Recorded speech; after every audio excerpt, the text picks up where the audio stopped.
Hello, the internet, and congratulations on your most excellent decision to join us on this video. My name is Fran. I'm here with my husband, Michael. My name is Michael.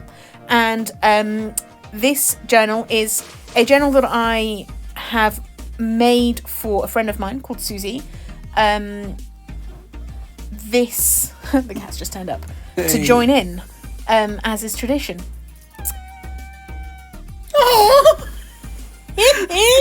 On cue. The theme of this month is quilts, which means that I've done all of the pattern designs throughout the month as quilt blocks.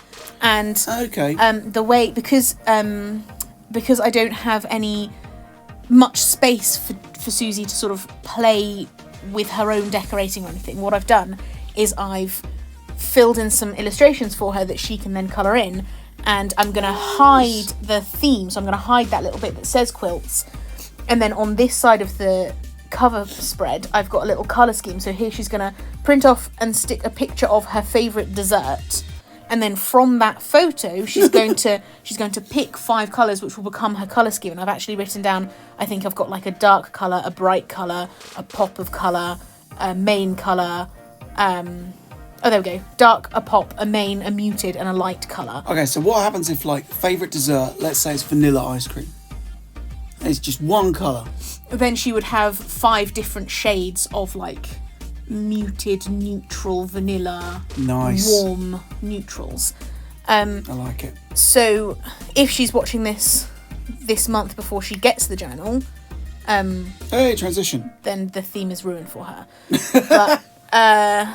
But we're banking on it not being popular enough. Yeah. There's the cat. Look, she's in the sound. She's in the video. She's everywhere. So this is the monthly spread. So I've got on the the left-hand side, I've got the just the monthly layout. It's just the, Monday to Sunday layout.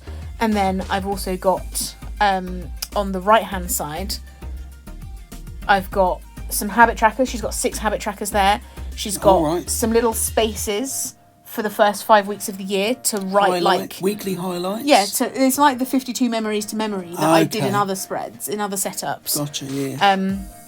But she just has like a little space. She's got a currently space, so every month she has a little space to write like currently. Excellent. And then the categories are different. So this week it's currently obsessed with, and then I think there's also Right, so you got the full calendar month on the left. Yeah.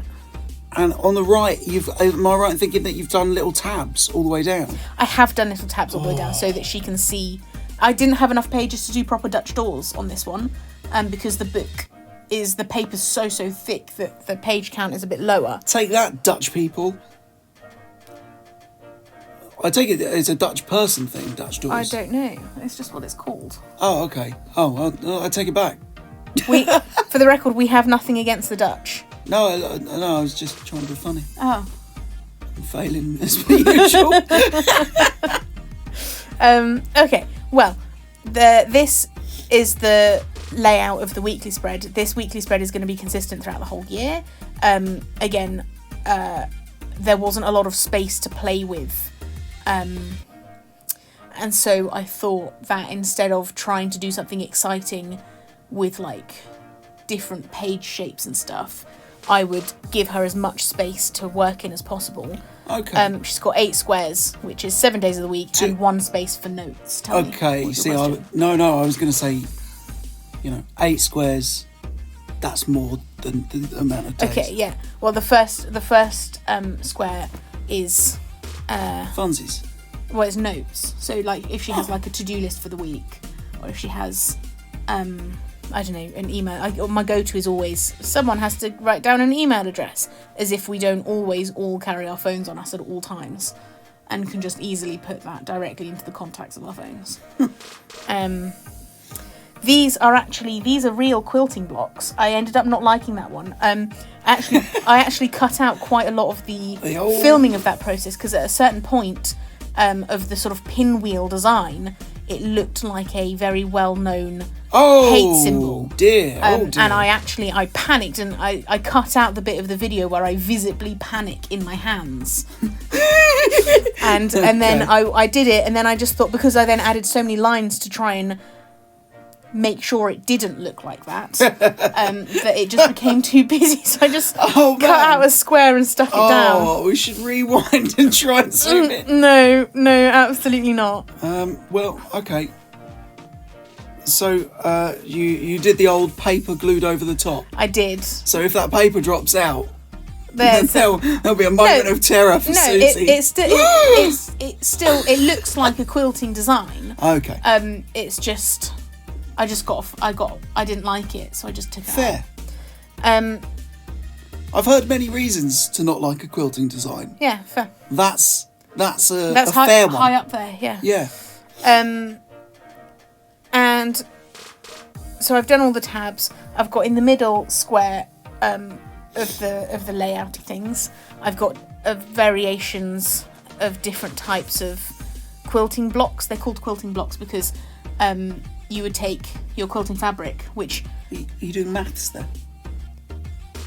No, that's actually a piece of paper where I wrote down all of the page numbers that I have to go back and fix.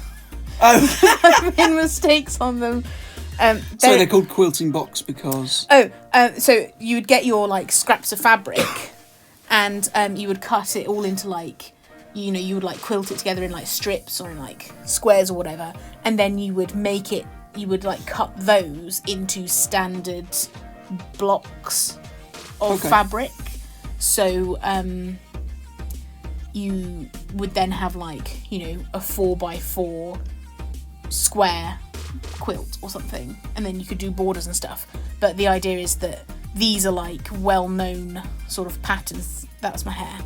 But these are like real patterns that are like have historic, not historical, that's not a real word, but they have like historic reasons for their existence or whatever. I've also, so here I actually made a mistake on Tuesday the 17th and Wednesday the 18th, and I put those lines in the wrong places. I think I actually decided in the end not to go back and correct them because it would just mean so much paper everywhere. And I thought that Suzie could probably live with the knowledge that it's really truly hand done.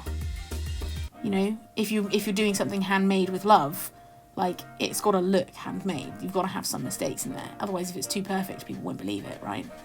Yeah, and I'm the complaints department, so good luck getting anything back. I really quite like it when your hair goes in focus, and the journal goes out of focus for a second. It looks like an artistic decision. Yeah, it wasn't. I also... So these decorations up the sides are not real quilting block patterns. They are just me panicking because I have to draw some lines and just sort of going, how can I make it look like it's deliberate and not an accident? And then later on, I make mistakes, and then I have to try and figure out how to make those mistakes look deliberate and like they're not an accident. I got to imagine, like, if, say one of these journals is yours and you're going through and watching these videos, what do you think if you're like, the person who makes it is, this is a mistake, oh, I had to glue over this, glue over that bit, or if you peel off the paper there's a bit of a dodgy symbol. I feel like that would make me love it more. Well, I just think there's a lot, like, you're not really into the whole... planner tube side of YouTube, but there's a whole like journaling community, and you see a lot of videos, and there are some people who, they've made it their full-time jobs to create sort of journaling and planning content, and some of the stuff that people make is just, it's just like flawless and beautiful, and it's the kind of stuff that you look at and it makes you feel bad for, knowing that you're never, ever, ever, not ever going to be as good as them. I see. Obviously I have very limited experience with this community, but I mean, so far they've been lovely to me. Oh yeah, I keep reading loads of everybody's been absolutely lovely. And I think if my experience in it is that it is a really lovely community. I really messed up these were terrible. In the end, I just sort of free-handed it, and it was a bad choice. But it was actually too big a block of paper to replace because I only had a limited amount of paper to replace it with. I feel like you really wanted to use the compass. I used the compass all the way around. I used them for all of the corners. The cat comes back. The cat comes back. She's for the record, she's still curled up on me. Yeah. If you've occasionally heard purring, you're not going mad. She is actually here. I think we're actually about to get to the flip through. Oh, which is your job. But there's not really. It's just sort of week by week, right? Oh, I don't know. What style do you want it in? Surprise me. 1940s newsreader. 1940s newsreader. What? Welcome to January. January is basically about quilts. Here is the monthly spread. The monthly spread contains the month and a bunch of trackers, brain dump, not regular dump.